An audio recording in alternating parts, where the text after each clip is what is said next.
ಗೋಕುಲ್ ಮಸಾಲಾ ರುಚಿ ಮತ್ತು ಸ್ವಾದಿಷ್ಟದ ಪ್ರೀತಿಯ ಸಂಗಮ. ದರ್ಶನ್ ಟೆನ್ಷನ್ ಹೆಚ್ಚಿಸ್ತಾ ಎಸ್ಪಿಪಿ ಪ್ರಸನ್ನಕುಮಾರ್ ಪ್ರತಿವಾದ. ಡಿಸೆಂಬರ್ 9ಕ್ಕೆ ವಿಚಾರಣೆ ಮುಂದೂಡಿಕೆ. ಮಧ್ಯಂತರ ಜಾಮೀನು ರದ್ದಾಗುತ್ತಾ? ಜಾಮೀನು ಸಿಗುತ್ತಾ? ಈ ಎಲ್ಲ ಸುದ್ದಿಗಳನ್ನು ನೋಡೋಣ ದರ್ಶನ್ ಟೆನ್ಷನ್ ನ್ಯೂಸ್ ಟಾಪ್ 9 ನಲ್ಲಿ. ಸರ್ಜರಿ ಆಗದಿದ್ರೆ ಲಕ್ವ ಹೊಡೆಯುತ್ತೆ ಅಂತ ದರ್ಶನ್ ಪರ ವಕೀಲರು ವಾದಿಸಿದ್ರು. ಆದ್ರೆ 5 ವಾರಗಳಾದ್ರೂ ಸರ್ಜರಿ ಮಾಡಿಸಿಲ್ಲ. ಬಿಪಿ ಸರಿಯಾಗೋವರೆಗೂ ದರ್ಶನ್ಗೆ ಸರ್ಜರಿ ಸಾಧ್ಯವಿಲ್ಲವೆಂದು ವೈದ್ಯರು ಹೇಳಿದ್ದಾರೆ. ನಾನು ತಜ್ಞ ವೈದ್ಯರನ್ನ ಕೇಳಿದ್ದೇನೆ.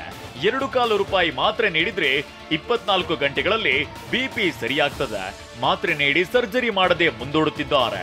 ತಲೆ ಬಾಚ್ಕೊಳ್ಳಿ, ಸೋಪ್ ಹಾಕೊಳ್ಳಿ ಹಾಡಿನ ರೀತಿ ದರ್ಶನ್ ಸಿದ್ಧಪಡಿಸಲಾಗುತ್ತಿದೆ ಎನ್ನುತ್ತಿದ್ದಾರೆ ಅಂತ ಪ್ರಸನ್ನಕುಮಾರ್ ವಾದಿಸಿದ್ರು.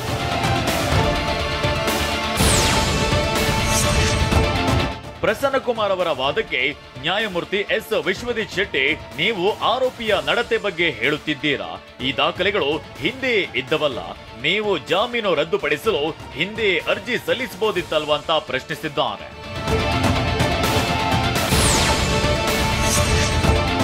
ಆರೋಪಿ ದರ್ಶನ್ ನಡವಳಿಕೆಯನ್ನ ಕೋರ್ಟ್ ಪರಿಗಣಿಸಬೇಕು. ಫಿಸಿಯೋಥೆರಪಿ ಮಾತ್ರ ಮಾಡಿಸುತ್ತಿದ್ದಾರೆ. ಅದನ್ನ ಜೈಲಿನಲ್ಲಿಯೇ ಮುಂದುವರಿಸಬಹುದು. ತಕ್ಷಣ ಸರ್ಜರಿ ಮಾಡಿಸದಿದ್ರೆ ಲಕ್ವ ಹೊಡೆಯುತ್ತದೆ ಎಂದು ಕೋರ್ಟ್ಗೆ ತಪ್ಪು ಮಾಹಿತಿ ನೀಡಿ ಮಧ್ಯಂತರ ಜಾಮೀನನ್ನ ಪಡೆದಿದ್ದಾರೆ. ವಿಳಂಬವಾಗಿ ಆದ್ರೂ ಸರ್ಜರಿ ಆಗುತ್ತದೆಂದು ಕಾಯುತ್ತಿದ್ದೆವು. ಹೀಗಾಗಿ ಮಧ್ಯಂತರ ಜಾಮೀನು ರದ್ದು ಕೋರಿರಲಿಲ್ಲ ಅಂತ ಪ್ರಸನ್ನಕುಮಾರ್ ವಾದ ಮಂಡಿಸಿದ್ರು.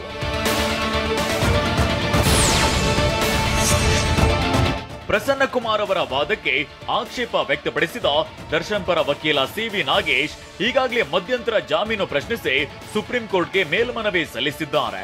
ಸರ್ಜರಿ ಬಗ್ಗೆ ಮಾಹಿತಿಯನ್ನ ಕೋರ್ಟ್ಗೆ ನೀಡುತ್ತೇವೆ ಅಂತ ಹೇಳಿದ್ರು. ಇದಾದ ಬಳಿಕ ಪ್ರಸನ್ನಕುಮಾರ್ ಕೃತ್ಯ ನಡೆದ ಸ್ಥಳದಲ್ಲಿ ದರ್ಶನ್ ಇದ್ದ ಬಗ್ಗೆ ವಾದ ಮಾಡಿದ್ರು ಅಂತೇಳಿದ್ರು.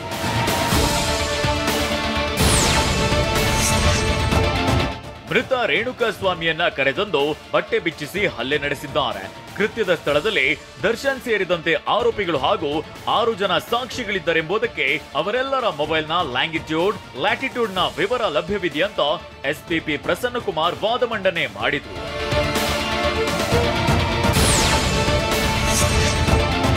A14 ಪ್ರದೋಷ್ ಶವ ಬಿಸಾಡಿದ ನಂತರವೂ ಒಂದು ಫೋಟೋ ತೆಗೆದುಕೊಂಡಿದ್ದಾನೆ. ಅಲ್ಲದೆ ಗೂಗಲ್ನಲ್ಲಿ ದರ್ಶನ್ ವಾಸವಿದ್ದ ಮೈಸೂರಿನ ಸ್ಥಳದ ದೂರ ಎಷ್ಟಿದೆಯಂತ ಸರ್ಚ್ ಮಾಡಿದ್ದಾನೆ.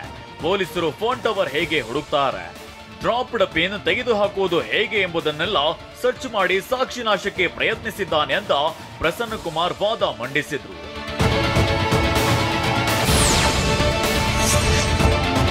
ಸುದೀರ್ಘ ವಾದ ಪ್ರತಿವಾದದಿಂದಾಗಿ ನಿನ್ನೆ ಕೋರ್ಟ್ ಕಲಾಪದ ಅವಧಿ ಮುಗಿದಿದ್ರಿಂದ ವಿಚಾರಣೆಯನ್ನ ಡಿಸೆಂಬರ್ 9ಕ್ಕೆ ಮುಂದೂಡಲಾಗಿದೆ.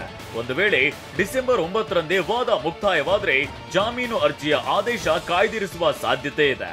ಅತ್ತ ಮಧ್ಯಂತರ ಜಾಮೀನು ಪ್ರಶ್ನಿಸಿ ಸುಪ್ರೀಂ ಕೋರ್ಟ್ಗೆ ಸಲ್ಲಿಸಿರೋ ಮೇಲ್ಮನವಿ ಅರ್ಜಿ ವಿಚಾರಣೆಯು ಮುಂದಿನ ವಾರ ನಡೆಯುವ ಸಾಧ್ಯತೆ ಇದೆ.